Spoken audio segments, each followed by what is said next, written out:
Bonjour à tous et bonjour à Maya. Eh bien, bonjour à tous et bonjour Daniel.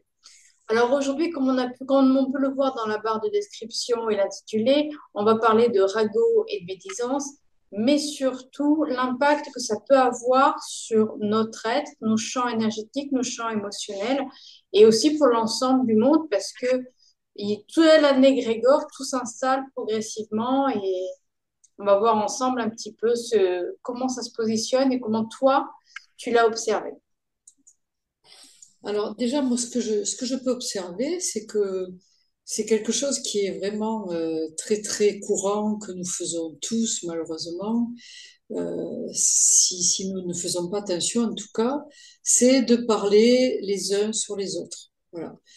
Et souvent, plutôt que de parler de soi ou de dire je, on va passer du temps à parler de Pierre-Paul Jacques, en bien, en mal, voilà, parce que là on dit ragot et médisance, mais bon, des fois on peut parler aussi des autres, que ça soit en bien ou en mal. Alors évidemment, ce qu'il faut savoir, c'est que le verbe étant créateur, hein, à partir du moment où je dis des choses négatives sur une personne, c'est un peu comme si je lui envoyais un sort. D'autant plus quand mes paroles sont accompagnées d'une émotion. Et c'est là qu'en fait, nous sommes des créateurs. Donc, une parole dite avec émotion, une colère, par exemple, envers une personne, c'est comme si on envoie carrément un sort à cette personne. Alors, évidemment, on le fait tous. Évidemment, quand on est en colère après quelqu'un, c'est vrai que qu'on peut avoir tendance à le faire. Alors, c'est pas parce que on va le faire une fois que ça va vraiment avoir un impact très très fort, même si chaque acte et chaque parole, chaque pensée a une action, puisque justement au niveau énergétique, on envoie de toute façon des choses à chaque fois, on envoie de l'énergie, c'est pas des choses, on envoie de l'énergie à chaque fois. Mais c'est aussi important de savoir que même si je suis en colère après une personne et que cette personne n'est pas forcément une bonne personne, ben, c'est pas très positif de faire ça. Alors, évidemment, si c'est une fois, ça arrive à tout le monde et puis c'est important de parler, mais si ça se répète, et on devient en fait des lanceurs de sorts négatifs, en sachant aussi que de toute façon, à un moment, cette énergie négative qu'on va envoyer, elle va obligatoirement revenir vers soi en boomerang. Bon, ça, c'est une obligation. Alors ensuite, un autre aspect dont je voulais parler aussi à propos des ragots et des médisances, c'est que c'est quand même une arme des pervers narcissiques. Nous y revenons toujours et encore parce que c'est super important. Et les pervers narcissiques, ils ont l'art et la manière de mentir, de manipuler, de raconter des histoires dans lesquelles ils sont toujours le héros et les autres sont les méchants. Et c'est vrai que faire très attention, évidemment, déjà quand je reçois des informations comme ça d'une personne qui me dit du mal d'une autre personne, faire très attention à ces ragots parce que ça peut être vraiment un tissu de mensonges et qu'en plus ces ragots sont rapportés. Faut savoir qu'un pervers narcissique, il va pas le dire une fois, hein, il va marteler, marteler des histoires fausses, généralement accuser l'autre de ce que lui-même il fait, mais la personne, elle va se retrouver en fait à être méprisée, mal jugée par des personnes qui ont rapporté en fait les propos médisants et calomnieux d'un pervers. C'est pour ça que bon, je trouvais important qu'on fasse un petit peu une petite vidéo là-dessus pour encore une fois essayer de mettre de la conscience, euh, voilà, des conversations comme ça qui peuvent paraître banales et qu'on peut avoir comme ça les uns avec les autres sans faire attention et qui peuvent vraiment au pire ternir une réputation d'une façon très très très très grave, hein. Ça peut même mener au suicide hein, quand on accuse des gens d'être voilà, des pires choses et ça arrive et que c'est faux, que c'est de la pure calomnie. Donc voilà, ces ragots et ces médisances, c'est quelque chose de très dangereux. Et ce qu'il y a de pervers, c'est que quelque part, c'est comme tu parlais tout à l'heure, effectivement, d'un égrégore, c'est-à-dire que quelque part, quand on va aller baver sur une personne, c'est comme si quelque part, voilà, on est un peu nourri d'une énergie qui n'est pas très jolie, mais qui en tous les cas nourrit. Et puis aussi, tant que je dis du mal de l'autre, au moins moi, je suis à l'abri et au moins, plus ou moins inconsciemment, je vais me considérer comme une meilleure personne, bien sûr, puisque l'autre, elle est pire que moi. Tout ça, c'est extrêmement pervers et ça fait partie, pour moi, des inductions mentales aussi qui sont provoquées parce que je pense que c'est pas forcément intentionnel que les personnes parlent comme ça les unes sur les autres. En tout cas, ce qu'on peut constater, c'est que ça divise, encore une fois. Qui c'est qui divise? On le sait, ce n'est pas la lumière. Voilà. Donc déjà, ce que je voulais dire un petit peu sur ça, peut-être que toi, Daniel, tu as aussi des choses à rajouter et on t'écoute à ton tour hein, sur tout ça. L'idée n'est pas d'avoir forcément quelque chose à rajouter, mais ce qui est intéressant, c'est d'observer ce que tu disais au début, c'est que quelque part, tous, soyons honnêtes avec nous-mêmes, à un moment donné de notre vie, on a été dans ce mode de fonctionnement, pas forcément dans la perception ou dans l'intention derrière malveillante, mais peut-être aussi pour se faire valoir auprès de quelqu'un. C'est un petit peu, tant il paraît qu'un tel, ceci, ou tu sais, j'ai entendu qu'un tel a dit ça à ton sujet, tu devrais réagir. Déjà, ça commence aussi comme ça, donc on parlait vraiment d'égrégore, on est là-dedans. Et puis, il y a aussi toute cette dimension de mode de fonctionnement commun, véhiculé depuis des générations. Très souvent, on retrouve ce mode de fonctionnement de comportement dans les petites communes, dans les petits rapports communautaires, quelles que soient les époques. Et moi, j'irais dire, ce n'est pas parce qu'on a véhiculé jusque-là des modes de fonctionnement que l'on doit continuer à les véhiculer. Euh, Peut-être, à la limite, se dire, est-ce que c'est vraiment important que l'on continue à véhiculer, que un tel a fait ça, que un tel a dit ça, et vérifier ou pas vérifier, déjà, c'est commencer à arrêter de transmettre des informations sur les autres et pouvoir aussi rappeler que à partir du moment où il y a une médisance ou un ragot, il y a une personne derrière qui va souffrir. Ça, c'est important de le garder à l'esprit. Et l'idée n'est peut-être pas, encore une fois, comme tu parlais de conscience tout à l'heure, l'idée n'est peut-être pas de dire oui, bon, j'ai conscience de. L'idée, c'est vraiment aussi de se rappeler que derrière les mots proférés, derrière les mots prononcés, comme tu l'as dit, le verbe est créateur, mais il y a une souffrance qui va s'installer sur une personne, sur un groupe de personnes, sur une famille, sur une communauté. Euh, donc là aussi, c'est important, c'est pouvoir garder à l'esprit que il est beaucoup plus important de parler d'idées que de parler de son voisin. Il est plus important, à la limite, je dirais, de parler météo. Moi, c'est une terminologie plus neutre. Mais chacun, bien sûr, on n'est pas là pour donner des conseils, on n'est pas là pour dire faites comme ci, faites comme ça. En aucun cas, on se pose en donneuse de leçons.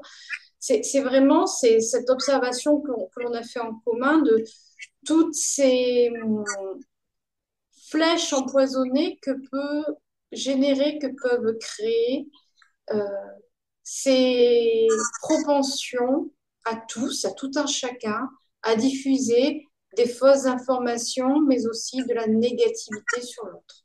Donc voilà un petit peu comment moi je vois les choses.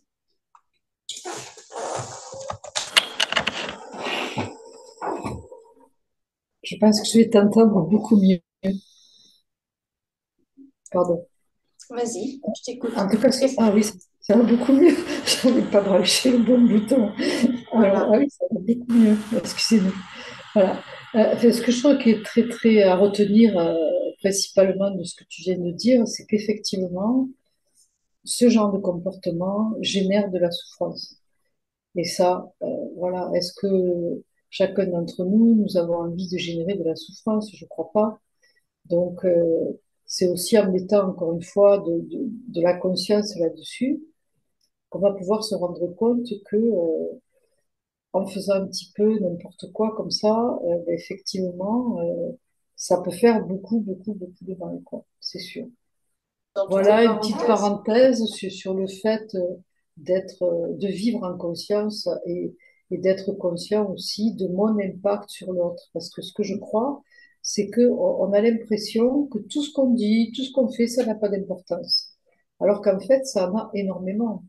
Que je parle, que je me taise, que je dise du bien, que je dise du mal, ça va agir ça va agir sur le monde, quoi, obligatoirement. Déjà, ça agit énergétiquement, et même si on a l'impression, si on nous fait croire que c'est pas grave, on peut dire des choses. Non, il faut pas oublier que le verbe est créateur à la base, quoi. Ça, c'est déjà la base. Moi, Donc, c'est vrai que les... j'aimerais juste rebondir sur ce que tu dis, sur en effet le verbe est créateur. Et c'est aussi garder à l'esprit que nous avons la possibilité de ne pas dire les choses. Des fois, c'est pouvoir se poser la question, pourquoi est-ce que je véhicule telle information? Pourquoi est-ce que je dis quelque chose? Est-ce que c'est juste pour combler un silence? Est-ce que c'est juste pour combler un vide? Est-ce que c'est juste pour faire l'intéressant?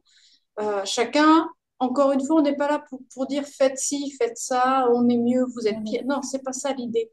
L'idée, c'est de garder à l'esprit que des fois, il vaut mieux apporter un silence à une conversation plutôt que soit donner du grain à moudre à une conversation qui peut s'avérer involutive, toxique, soit ne pas tout simplement véhiculer l'information. Alors moi, j'ai une question. Je vais faire appel à la thérapeute que tu es. Que peut-on faire quand on se retrouve justement dans une conversation où l'autre ou les autres vont être dans l'interaction de ce mécanisme que je disais tout à l'heure communautaire, hein, de ce mécanisme de croyance, de véhiculer une information, de dire du mal de quelqu'un, quand ça devient un petit peu un tel va dire un tel qui va dire un tel, puis tout va s'auto-nourrir.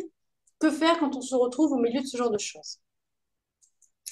Ben, c'est pas du tout facile, et puis ça dépend avec qui on va se trouver. Il y a des personnes, il suffira de dire, non, mais allez, attends, là, tu es en train de dire des choses sur l'autre, on va changer de sujet, on va faire autrement parce que ensemble, on va pouvoir prendre conscience qu'on est en train de se dévier dans des territoires qui sont vraiment pas intéressants. Après, si vraiment ce sont des personnes, après, il y a vraiment tous les degrés. Il y a des personnes où on ne pourra jamais les arrêter, quoi. La seule façon, peut-être, c'est de se retirer de la scène, ou de carrément partir, ou de carrément, voilà, pour ne pas adhérer à ça, quoi. On n'a pas toujours la possibilité comme tu dis, on n'est pas là non plus pour donner des conseils, hein. Après, on peut dire ce qu'on pense aussi. On peut dire, ah bon, mais moi, je t'entends parler de trucs. Moi, je n'aime pas parler sur les gens, par exemple. Voilà, il y a plusieurs possibilités pour. Moi, je pense que le mieux, c'est l'exemple, hein. Encore une fois, c'est pas d'aller faire la leçon aux autres, mais à partir du moment moi, j'ai rencontré dans ma vie pas beaucoup de personnes, mais je pense à une personne en particulier. Il ne disait jamais un mot sur personne, jamais. Ce qui n'est pas mon cas, mais ça m'arrive hein, de parler de Pierre-Paul Jacques. Je suis pas parfaite, hein. Mais c'est pas pour ça que je dis du mal. Hein. C'est pas, voilà, c'est pas forcément en disant du mal, mais en tout cas, par son exemple, cet homme-là, il s'appelait Roger, je peux le citer. Roger, je ne l'ai jamais entendu dire quoi que ce soit sur les gens. Voilà. Et ça, du coup, ça m'a donné une leçon, en fait. Parce que je me dis, mon Dieu, mais cet homme, il dégage quelque chose voilà, il y a une espèce de prestance, de droiture, d'intégrité qui était admirable. Voilà, et qu'en tout cas, moi, j'ai admiré. Donc, peut-être ce qu'on peut faire déjà, c'est soi-même observer, encore une fois, qu'on peut être dans ce système-là, éviter de le faire. Et si on le fait, ben, on peut se dire, ah tiens, là, on est en train de blablater, là, qu'est-ce qu'on est en train de faire pour peut-être aussi, comme tu dis, introduire, si on est dans une conversation, un sujet différent, inviter l'autre à parler de lui. Voilà, c'est parce que les gens adorent parler d'eux-mêmes. Donc, si tu branches une personne sur elle, elle va te parler d'elle en général. Et si elle ne veut pas te parler d'elle, elle va te parler de son activité, de ses passions. Voilà, ça peut être une façon un peu fine de détourner tout ça. Mais c'est quand même quelque chose qui est aussi une programmation à laquelle on obéit. Il faut être conscient de ça. Donc une programmation, on ne peut l'enlever qu'en en ayant conscience et en agissant vraiment dessus, en décidant, par exemple, de dire, bon, mais je m'engage, par exemple, juste aujourd'hui, à ne rien dire sur personne. Bon, mais essayons de le faire chacun, et puis après on en reparle et on verra que c'est pas si facile que ça. Parce que, puis aussi, c'est généré, c'est pas moi, c'est l'autre. Ça empêche. Oui, je finis juste ma phrase. Ça empêche aussi de parler des autres, de revenir à soi. Ça empêche d'être centré sur soi.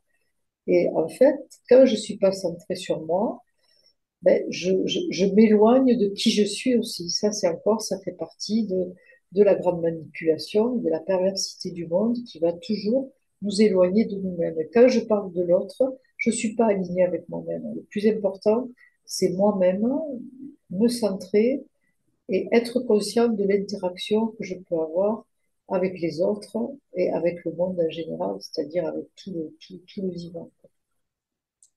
Je vais juste rebondir un petit peu sur ce que tu dis.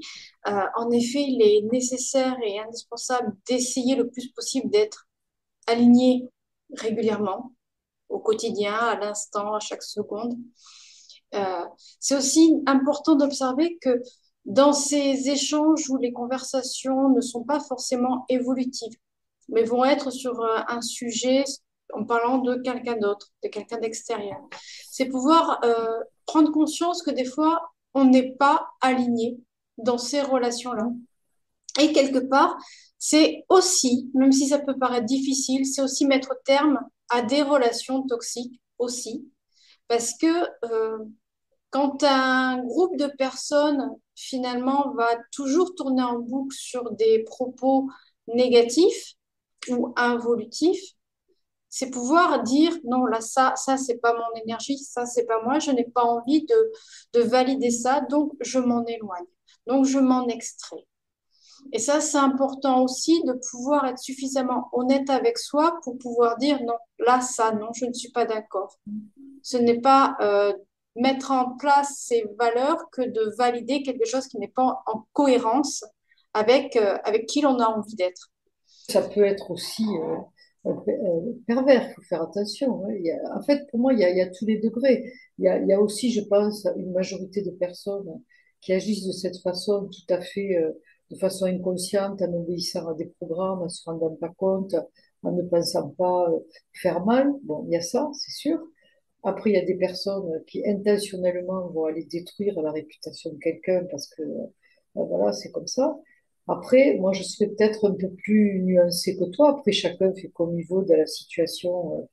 C'est que peut-être que s'éloigner d'une situation à un moment donné, ça ne veut pas dire s'éloigner définitivement d'une personne, parce que ça peut être aussi des proches, des personnes de la famille, des personnes au niveau professionnel, des personnes qu'on est amené à croiser, des personnes qu'on aime bien, voire des personnes qu'on aime beaucoup et qui se comportent comme ça.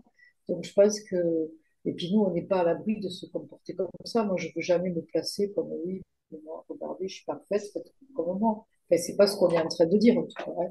Donc, voilà, il y a toutes les. Après, chacun s'y reconnaîtra et j'espère qu'en tout cas, avec cette vidéo, on aura peut-être soulevé une question que, que peut-être les gens ne se posent pas, mais qui est important de faire attention à ce qu'on fait et surtout de faire attention à ne pas générer de la souffrance pour les autres par, par ignorance et par, voilà, par, j'ai envie de dire bêtise, parce que il y a ce mot aussi, quoi.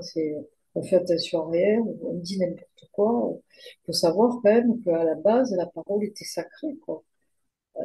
Dans les peuples indiens, indigènes des États-Unis, là, ils parlaient pas n'importe comment. Quand ils parlaient, c'est, alors, on va parler. C'est-à-dire, on va mettre quelque chose en action avec le fait de parler. Tandis que là, on ne parle plus, on babille à longueur de journée, quoi. C'est blablabla, blablabla, blablabla. Et c'est vrai que si on voyait au niveau énergétique ce que ça produit, je pense que ça produit énormément de désordre qui fait que maintenant la parole n'a plus de valeur, que le mensonge, on a déjà fait une vidéo sur le mensonge, mais c'est exactement lié à la même chose, c'est que le mensonge aussi fait partie, aide tout ça à tordre tout notre monde et à nous empêcher, encore une fois, d'être reliés à notre être véritable. Ça fait partie des, des perturbations très, très, très importantes. Ces babillages incessants et ces ragots qu'on peut comporter comme ça. Voilà. Donc c'était. En tout cas, je crois qu'aujourd'hui, là, enfin, en tout cas, moi, j'ai dit à peu près ce que je voulais dire sur ce sujet, et vraiment en espérant que ça, que ça posera question et qu'on fera plus attention les uns aux autres et qu'on sera plus respectueux les uns envers les autres et bienveillants, pardon, les uns envers les autres. Voilà. Soyons bienveillants. On en a chacun d'entre nous un grand besoin de bienveillance et de respect.